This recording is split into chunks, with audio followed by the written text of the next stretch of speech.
We're talking about the process. Training is a process, okay? So it depends all the way. What are you doing into this process? What are your goals? You know, what do you want to do with that? So if I'm not talking about pushing in, I'm just talking of any training. Well, very basically, you need time. You need to be physically, of course, fit for that. Okay, if you cannot use your legs, you cripple with your legs, or your arm, of course, it will be very difficult.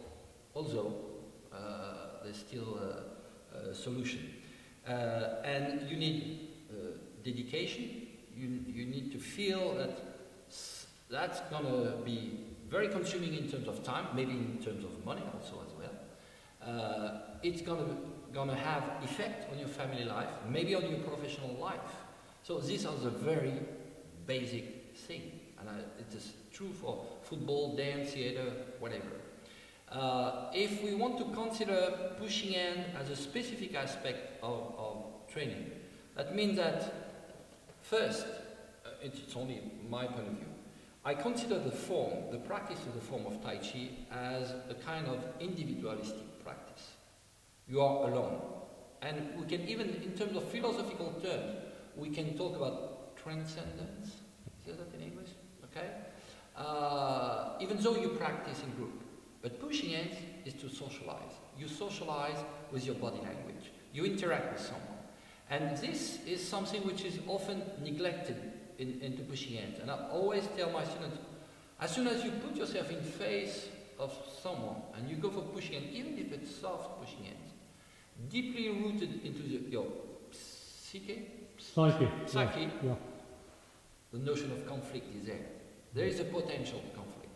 So sometimes, even soft pushing, you're going to make a movement which might be interpreted by someone else as aggressiveness or whatever.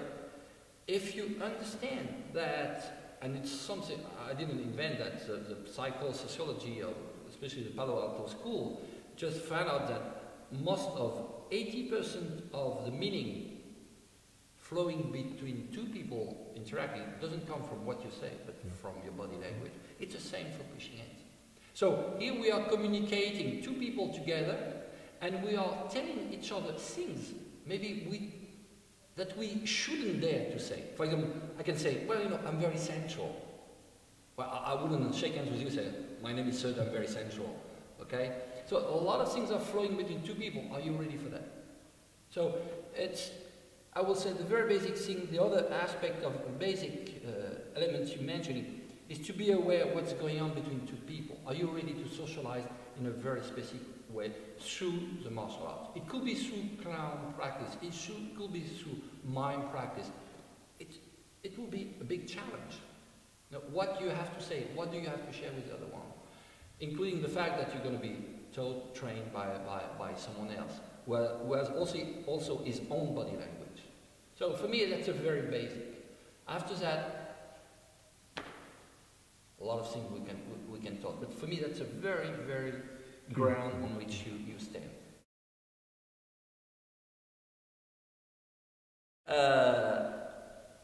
If you don't realize what's going on between two people, you know, you might be in your own fear, and that's very common. We all do that. Even me, I have many years of practice. When someone is pushing me, I'm not able to absorb.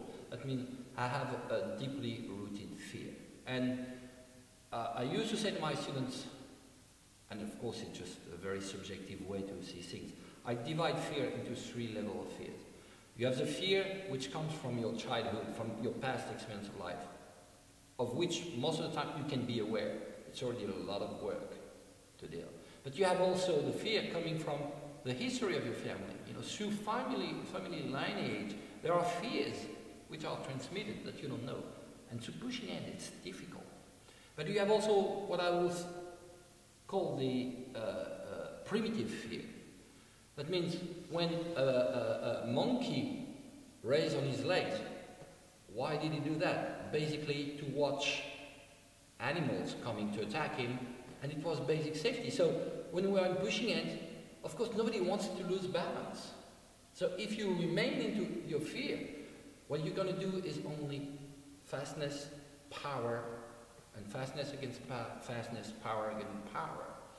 That's the very basic and big problem we all have. And it's a never-ending process. Are you ready for that? Are you ready to realize that you will never be able to remove all these fears? That's a big problem, because a lot of us, we are ready to look at us as, you know, the good guy, the guy with great skill. We all the same. All the teachers will like when the students tell us, hey, we're good, I enjoy your teaching, and so on.